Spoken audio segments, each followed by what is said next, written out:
At my mother-in-law's birthday dinner in Rome, my seat was missing. My husband chuckled, "Oops, guess we miscounted." As the family laughed, I calmly said, "Seems I'm not family," and walked out. 30 minutes later, they discovered I'd cancelled the entire event. Venue, catering, everything. Their faces turned ghostly white. "Seems I'm not family," I said, my voice steady despite the earthquake happening inside my chest. The words hung in the air of that exclusive Roman restaurant as 12 pairs of eyes stared back at me with expressions ranging from shock to poorly concealed satisfaction. My husband Sean's light chuckle as he'd said, "Oops, guess we miscounted," still echoed in my ears as I turned and walked away from the table where there was no chair for me. The humiliation burned through my veins as I exited the restaurant, but not a single tear fell. Instead, I felt an eerie calm take over as I pulled out my phone and opened the event management app I'd built my career on.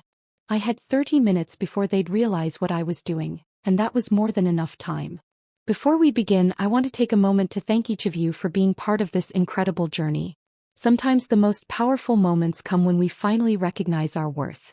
If you've ever felt like an outsider looking in, this story might resonate with you. Before we witness Anna's journey from Boston's premier event planner to a woman reclaiming her dignity in Rome, hit subscribe to join our community of readers who appreciate stories of self-discovery and unexpected strength. Now, let's step behind the curtain of a marriage built on appearances. My name is Anna Morgan Caldwell. 5 years ago, I was just Anna Morgan, the founder of Elite Affairs, Boston's most sought-after event planning company. I'd built my business from the ground up after putting myself through business school. Every elegant gala, every perfectly executed corporate gathering, every society wedding in Boston had my invisible fingerprints all over it. My reputation for discretion, attention to detail, and ability to pull off the impossible had made me the go-to planner for the city's elite. That's how I met Sean Caldwell at the charity gala I organized for the Boston Children's Hospital. Tall, with perfectly coiffed dark hair and a smile that crinkled the corners of his eyes, Sean had the easy confidence of someone who'd never worried about money. He was charming in that practiced way of men born into privilege, but there was something genuine in his interest in my work. "So you're the wizard behind all this?" he'd asked, gesturing to the transformed ballroom of the Four Seasons. "My mother has been trying to figure out who to hire for her charity function next month. I think I just found her answer." One job led to another, and soon I was regularly planning events for the Caldwell family. The Caldwells were Boston aristocracy with old money that traced back to shipping and railroads. They had that particular brand of wealth that didn't need to show off. It was evident in the subtle quality of everything they owned, the ease with which they navigated their world. Our romance began 6 months after I started working for his family. Sean pursued me with the same determination he brought to his work at the family's investment firm. There were warning signs, of course. The way his mother, Eleanor, looked at me with barely concealed disapproval when Sean first introduced me as more than his event planner. The casual comments about my humble beginnings. The surprise in people's voices when they discovered I was dating a Caldwell. "You've done well for yourself," Eleanor had said during our first dinner together as a couple, her smile not reaching her eyes. "Self-made success is so American." I ignored these signs because I was falling in love with Sean. He seemed different from his family, more open-minded, less concerned with lineage and status. When he proposed 11 months after our first date, I said yes despite the nagging feeling that I was entering a world that would never truly accept me. The wedding was, naturally, the social event of the season. I planned much of it myself, unable to trust another planner with my own wedding. Eleanor had opinions about everything. The venue wasn't traditional enough, the menu too adventurous, the guest list missing key society names. I compromised where I could, held firm where it mattered to me. Sean played peacemaker, but I noticed he rarely contradicted his mother directly. After the wedding, the undermining became more systematic. Despite using my company for their events, the Caldwells constantly questioned my decisions, changed plans last minute, and took credit for my ideas. At family gatherings, my opinions were solicited then dismissed. My background in event planning was treated as a charming hobby rather than a successful business. "Anna has such a good eye for these things," Eleanor would say to her friends, patting my hand condescendingly. "It's almost like having a personal party planner in the family." Sean never defended me. He'd shrug and tell me later that's just how his mother was, that I shouldn't take it personally. But it was personal, and it got worse as the years passed. The opportunity to plan Eleanor's 70th birthday in Rome should have been my crowning achievement. A week-long celebration in the Eternal City, culminating in a dinner at a Michelin-starred restaurant overlooking the Colosseum. I threw myself into creating the perfect event, leveraging every contact I had in the industry. It was during this planning that I discovered the first cracks in the Caldwell facade. The deposits for venues were delayed. Vendors called asking about payments. When I mentioned it to Sean, he brushed it off, saying the family accountant was just being cautious with international transfers. But I saw the statements accidentally left open on his laptop. Investments gone bad, properties mortgaged to the hilt, lines of credit maxed out. The Caldwell fortune was dwindling fast. Still, I kept planning, using my own company's credit line to secure deposits when needed. I told myself it was temporary, that Sean would explain everything once the birthday celebration was behind us. Then came the morning of our flight to Rome. Sean was in the shower when his phone pinged with a message. I never checked his phone, I'd always respected his privacy. But something made me look that morning. The message preview from V was clear on his screen. Can't wait to see you in Rome. Have you told her yet? My fingers moved without conscious thought, opening the message thread with Vanessa Hughes, Sean's college girlfriend. The woman his parents had always adored. The woman they had expected him to marry before he met me. The messages went back months. Plans made. A future discussed. And yes, a baby, their baby, due in 4 months. I took screenshots, forwarded them to myself, then deleted the evidence from his phone. I packed my bags, plastered on a smile, and boarded the flight to Rome with my husband and his family. Now, standing outside that restaurant in Rome, I made my choice. I wouldn't confront Sean before the dinner. I would let events unfold. And when they did, I would be ready. Our flight landed at Fiumicino Airport just as the golden Italian sunset painted Rome's skyline. I'd arranged private transportation for the entire Caldwell entourage. Sean's parents Eleanor and Richard, his sister Melissa with her husband Grant, his brother Thomas with his wife Claire, and 2 sets of aunts and uncles. The convoy of sleek black Mercedes vans waiting at the terminal should have impressed them. Instead, Eleanor's first words stepping off the plane were, "I thought I'd specified the hotel cars, Anna. These seem rather generic." I bit my tongue as I had countless times before. The hotel had a scheduling issue. These are actually from Lux Transport. They service most of the diplomats in Rome. My explanation fell on deaf ears as she was already discussing something with Richard, their heads bent together in that conspiratorial way that always excluded me. The Hotel de Russie welcomed us with the 5-star treatment I'd meticulously arranged. Champagne flowed in the private lounge while bellhops whisked away our luggage. I'd spent months securing the perfect accommodations, selecting suites with the best views, arranging welcome baskets filled with Italian delicacies, and planning personalized schedules for each family member. Eleanor barely glanced at her itinerary before setting it aside. "We'll just play it by ear," she said, waving away weeks of careful planning. "The family knows Rome quite well." Our suite was magnificent. A terrace overlooking the Spanish Steps, fresh flowers in every room, and a bottle of Sean's favorite Barolo breathing on the sideboard. But the moment we entered, Sean's phone buzzed and he stepped onto the terrace, speaking in hushed tones. "Work?" I asked when he returned. "Just some investment issues," he replied, not meeting my eyes.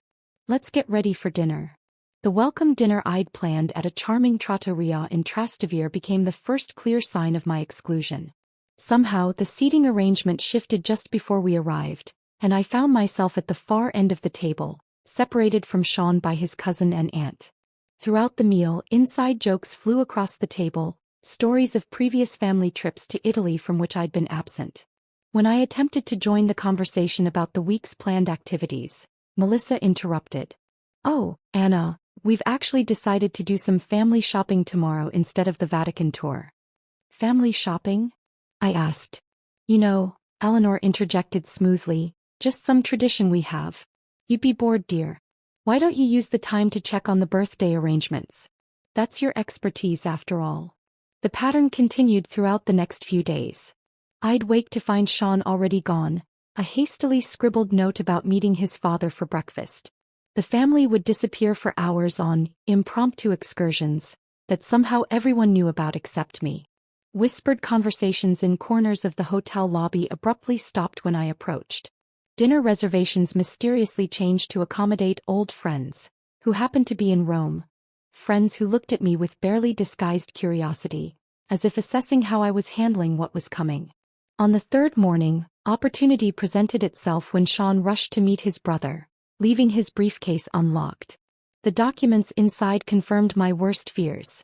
Draft separation papers prepared by the Caldwell family attorney, dated 2 months earlier.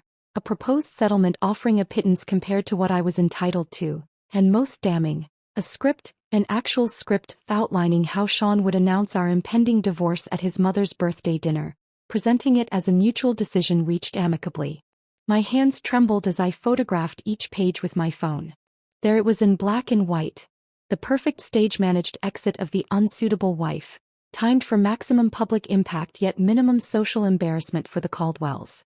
Eleanor's birthday wasn't just a celebration. It was to be my funeral as a Caldwell.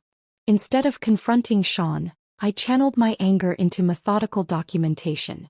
Each day I made excuses to return to our suite alone, searching for more evidence. I found bank statements showing massive withdrawals to offshore accounts. Email printouts discussing the liquidation of assets before the situation becomes public. A handwritten note from Eleanor to Sean. Once this unpleasantness with Anna is behind us, Vanessa will be welcomed back properly. My professional mask remained firmly in place as I continued overseeing the birthday preparations. I confirmed floral arrangements, met with the restaurant manager, approved the custom menu cards, all while collecting digital breadcrumbs of the Caldwell's financial house of cards. When anyone asked why I seemed distracted, I blamed last-minute event details. In reality, I was building my arsenal. The morning of Eleanor's birthday dawned bright and clear. I woke early, slipping out of bed without disturbing Sean. The day's schedule was packed: a private morning tour of the Borghese Gallery, lunch at a vineyard outside the city, then returning to the hotel to prepare for the evening's grand dinner. As the event planner, I needed to arrive at the restaurant early to ensure everything was perfect. I was in the hotel's business center, printing final confirmations, when I overheard Eleanor's voice from the adjacent concierge desk. The dividing wall was thin and her imperious tone carried clearly. "There will be 12 seats, not 13, she instructed someone over the phone. "I don't care what the original reservation says. The seating chart I sent is final." Pause. "Then, no, that won't be a problem. The arrangement has been discussed with my son. His wife will not be staying for the dinner. A family matter, you understand. No need for questions when she leaves." My blood turned to ice as the pieces clicked into place. The missing seat wasn't an oversight or last-minute adjustment. It was the centerpiece of their plan. A public humiliation designed to make my exit look like my choice rather than their orchestration. I closed my laptop, gathered my papers, and walked to the elevator with measured steps. Inside, I pulled out my phone and began making a new set of arrangements. If the Caldwells wanted a memorable birthday dinner, I would ensure it was unforgettable. Just not in the way they had planned. I arrived at Aroma Restaurant an hour before the other guests, as any good event planner would. The rooftop venue offered a breathtaking panoramic view of the Colosseum, bathed in the amber glow of sunset. I personally inspected every detail, from the hand-calligraphed place cards to the arrangement of Eleanor's favorite white peonies and roses. The champagne was chilling, the 7-course tasting menu confirmed, and the 3-tiered birthday cake was a masterpiece of Italian craftsmanship. "Is everything to your satisfaction, Signora Caldwell?"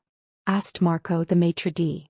"Perfect," I replied, knowing it would be the last event I would plan for the Caldwells. Despite everything, my professional pride demanded nothing less than excellence. I returned to the hotel to change into the midnight blue Valentino gown I'd purchased specifically for tonight.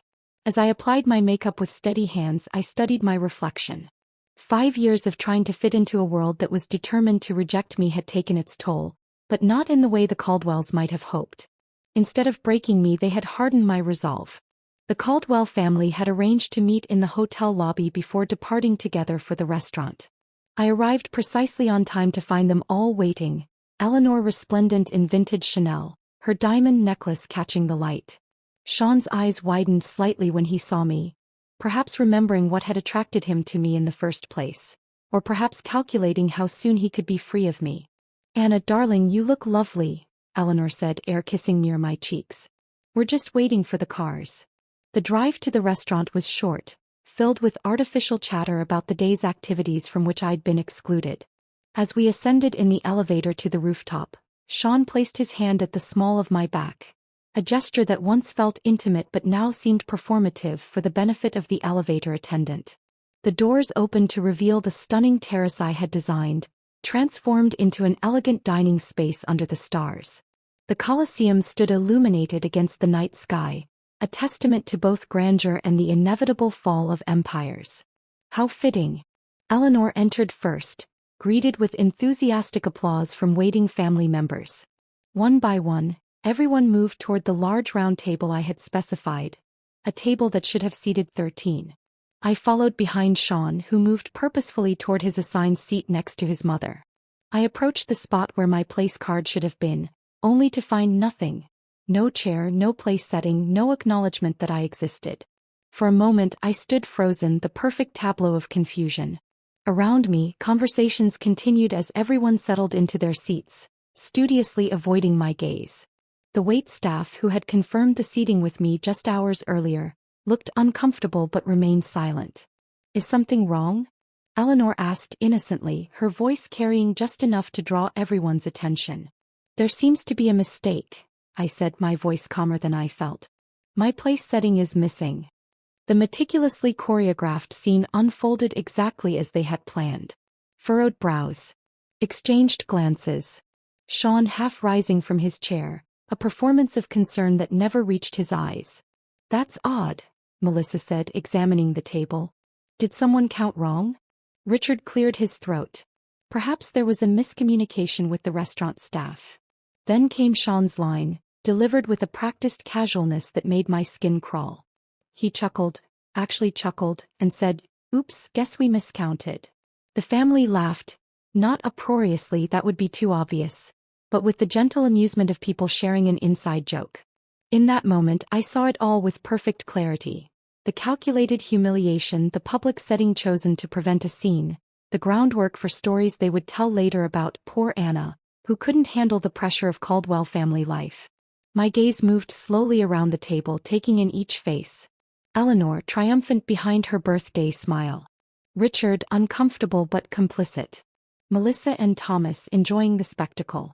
Their spouses, aware enough of the cruelty to look slightly ashamed but not enough to object. And Sean, my husband, the man who had once promised to stand by me against the world, watching me with detached curiosity, like a scientist observing an experiment. I could have created a scene. I could have demanded a chair, exposed their plan in front of the waitstaff, made the kind of public display that would live in family lore for generations. That's what they expected, what they had prepared for. Eleanor would comfort Sean over his unstable wife, and the divorce narrative would write itself. Instead, I straightened my shoulders, lifted my chin, and delivered the line that would begin my reclamation of power. "Seems I'm not family." 4 words. Simple. Devastating in their truth. The smiles faltered. Sean's expression shifted from smugness to uncertainty. I had departed from their script. "I'll see myself out," I added, turning away with the dignity that had been my armor throughout my marriage. "Anna, don't be dramatic," Sean called after me, another line from their playbook. "We can fix this." I didn't respond. I walked through the restaurant, nodding politely to the staff who had witnessed my humiliation. In the elevator I finally allowed myself a deep breath, then another. By the time I reached the street my hands had stopped shaking. A small cafe across from the restaurant offered the perfect vantage point. I ordered an espresso and pulled out my phone. This was the moment I'd prepared for. The 30 minutes of freedom while the Caldwells congratulated themselves on their successful ejection of the unsuitable wife. First, I sent a prepared email to Marco, the restaurant manager, with instructions that had been agreed upon as a surprise contingency, a common practice in high-level event planning. Attached was proof of my authority as the account holder and event coordinator, along with confirmation of immediate payment reversal. Next came the calls, to the vineyard scheduled for tomorrow's lunch, the private Vatican guide for the following day, the yacht captain for the Amalfi Coast excursion, the villa in Tuscany for the final weekend. One by one, I canceled everything, transferring the deposits I'd made with my own company's credit line back to my business account. With each cancellation, I felt lighter. The emails from Sean began arriving. First annoyed, then confused, then increasingly desperate as my tactics became clear. I ignored them all. 28 minutes after I had walked out of the restaurant, I finished my espresso and paid the bill. It was time for the final act. I stood, smoothed my Valentino gown, and walked back across the street to witness the moment when Eleanor Caldwell's perfect birthday celebration crumbled around her. I entered Aroma Restaurant through the service entrance, a route I had familiarized myself with during my earlier inspection. Marco, the restaurant manager, met me with a concerned expression. "Signora Caldwell, are you certain about this? It is most unusual." "I'm absolutely certain, Marco. And I appreciate your discretion." I handed him a sealed envelope. "This contains proof of the payment reversals and the cancellation of my company's guarantee for tonight's expenses. As we discussed, the Caldwells will need to provide a new method of payment to continue their dinner." Marco nodded solemnly. In the events world, relationships were everything. I had worked with Marco on 3 previous occasions for other Boston clients visiting Rome. He owed me favors, and while he might find my request peculiar, professional courtesy dictated he comply. "When should I inform them?" he asked. "I'll text you in exactly 5 minutes. I'd like to observe from somewhere discreet." He guided me to a small alcove near the kitchen entrance with a perfect view of the Caldwell table. They were in the middle of toasting Eleanor, champagne flutes raised high, faces glowing with self-satisfaction. The first course had just been served, the imported Ostra caviar that Eleanor had specifically requested. It had been almost too easy to dismantle Eleanor's birthday week. Most high-end vendors in the hospitality industry operate in a network of mutual trust and references. As the event planner who had made all the arrangements and whose company credit line secured the deposits, I had the authority to make changes. The digital trail of emails, contracts, and payment authorizations all bore my name and signature, not Eleanor's or Sean's. My phone vibrated. A new message from Sean. "Anna, where are you? Stop being childish and come back." Then another, "Mother is upset. You're embarrassing yourself." I didn't respond. Instead, I texted Carmen at the Villa Borghese where the family was scheduled to stay for the Tuscany leg of the trip. Carmen confirmed the cancellation and wished me well, adding that my substantial tip to her staff would be refunded separately to my business account. My phone vibrated again with messages from Sean, now arriving in rapid succession. "The hotel just called. They said our reservation for tomorrow night is cancelled. What are you doing? Anna, this is ridiculous. Call me immediately. This is not funny. Fix this now." I texted Marco, "You may proceed." From my hidden vantage point, I watched as Marco approached the table with 2 other staff members. He leaned down to speak quietly to Richard, who was seated at the head of the table opposite Eleanor. The family continued eating, initially paying little attention to the interruption. Richard's expression changed first, from polite interest to confusion, then alarm. He pulled out his wallet, speaking more animatedly to Marco. The manager shook his head apologetically, showing Richard something on a tablet. By now, the entire table had noticed the disruption. Eleanor set down her fork, her regal posture betraying the first hints of tension. Sean was staring at his phone, presumably reading my latest text explaining exactly what I had done. "All deposits have been returned to my company account. All arrangements for the week cancelled. Your family's financial issues are about to become very public. Enjoy your caviar." The scene unfolded like a perfectly choreographed ballet of chaos. Richard stood, his face flushed with anger or embarrassment, perhaps both. Eleanor's hand flew to her diamond necklace, clutching it as if for support. Melissa was frantically whispering to her husband. Thomas pulled out his phone, presumably trying to verify what was happening. And Sean sat frozen, his face drained of color. Unlike the others, he understood the full implications. He knew what I had discovered about their finances. He knew what would happen if his mother's society friends learned that the Caldwells could no longer cover a dinner bill, let alone maintain their lavish lifestyle. My phone rang, Sean calling now, not texting. I declined the call and watched as he stood abruptly from the table, nearly knocking over his chair as he stepped away to try again. This time I answered. Anna, he hissed, his voice a mixture of fury and panic. What the hell do you think you're doing? Seems I'm not family, I repeated calmly. So I'm not responsible for family celebrations. You need to fix this right now. Do you have any idea how humiliating this is for my mother? For all of us. I have exactly the idea, Sean. That was the point. Where are you? His voice changed, desperation creeping in. We need to talk. I can explain about Vanessa, about everything. I'm sure you can. The problem is I've seen the financial statements, Sean. I've seen the emails. I know the Caldwell empire is crumbling, and I know you've been hiding assets offshore before filing for divorce. His sharp intake of breath confirmed what I already knew. He never expected me to discover these things. He had underestimated me just as his family had from the beginning. Those were private. Yes, they were. Just like the text messages from Vanessa about the baby. Just like the script for announcing our divorce at your mother's birthday dinner. Just like the seating arrangement deliberately excluding me. Silence on the line. In the restaurant, I could see the manager now speaking to the entire table. Several other diners were watching with undisguised interest.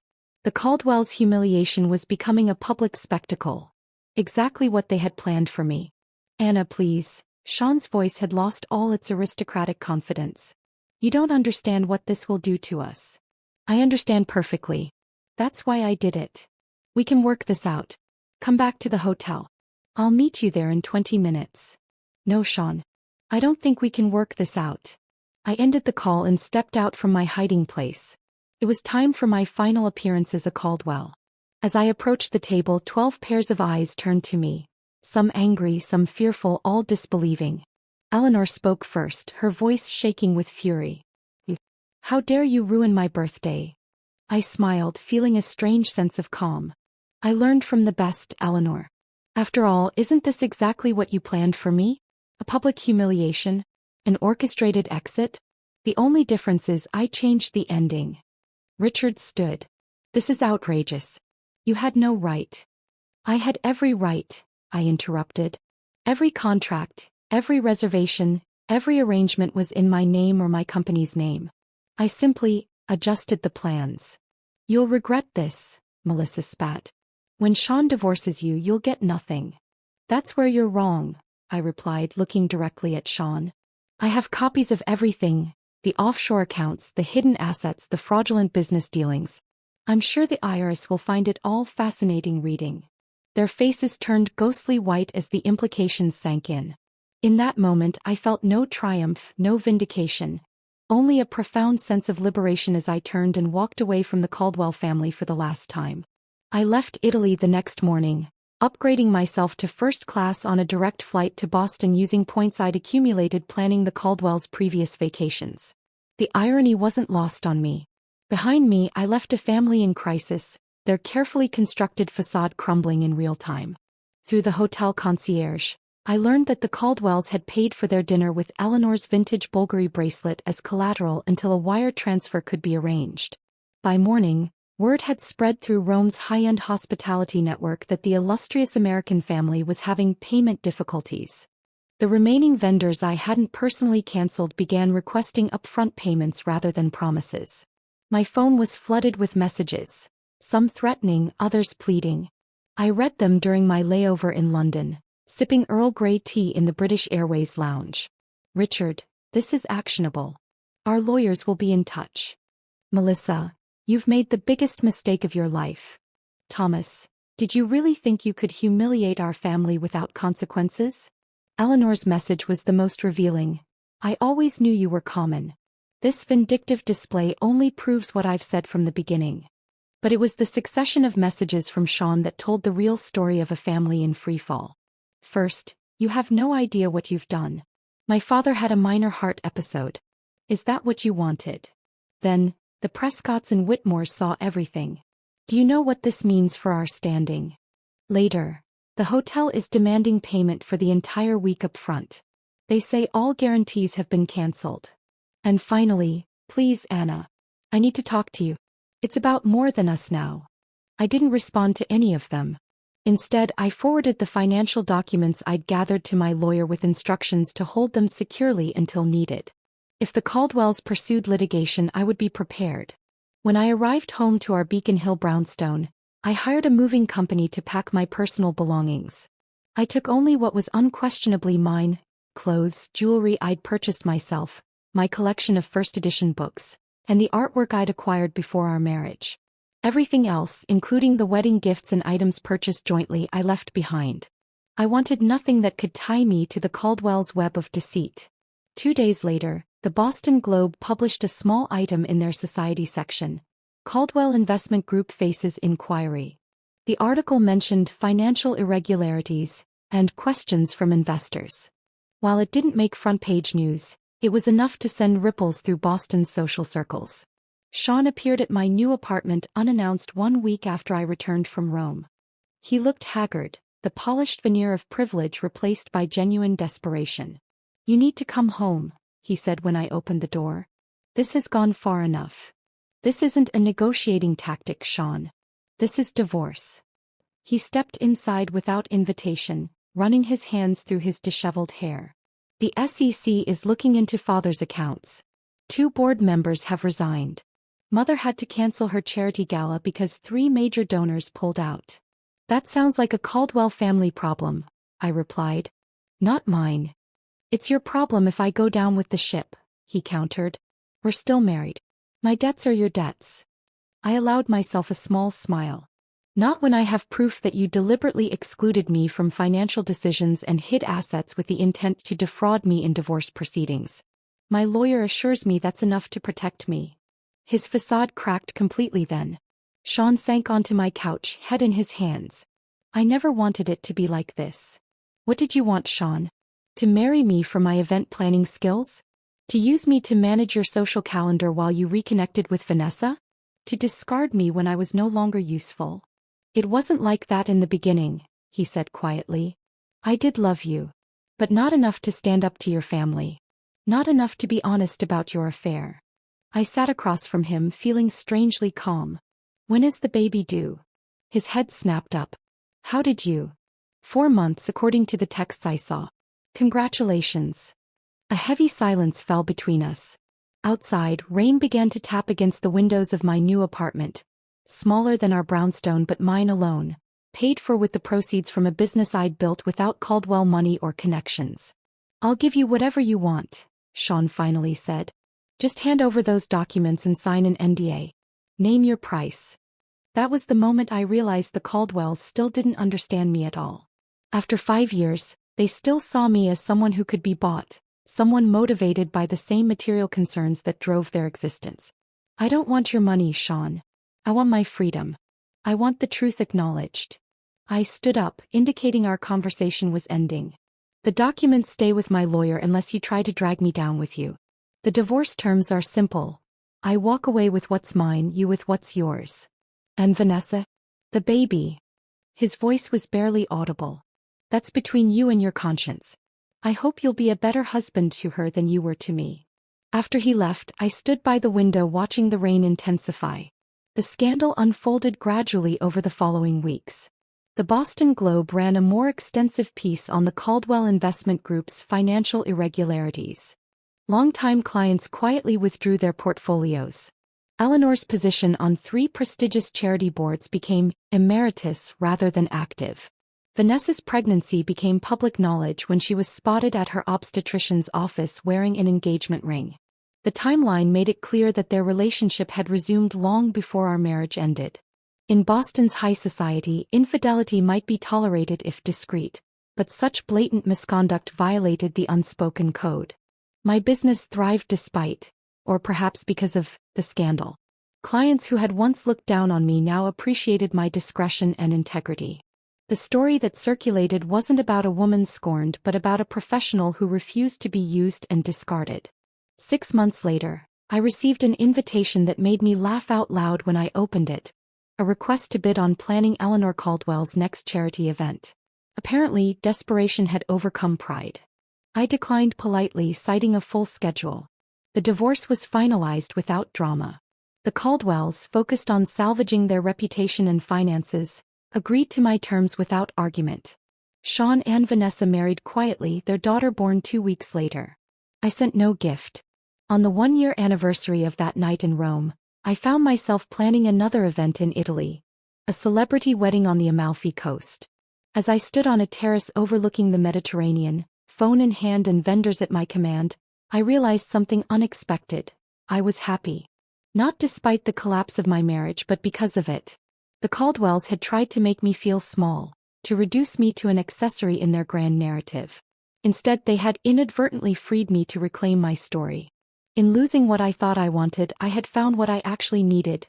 Not acceptance from a family determined to reject me, but the courage to reject a life built on appearances. I raised my glass to the setting sun, toasting the missing chair that had shown me exactly where I belonged.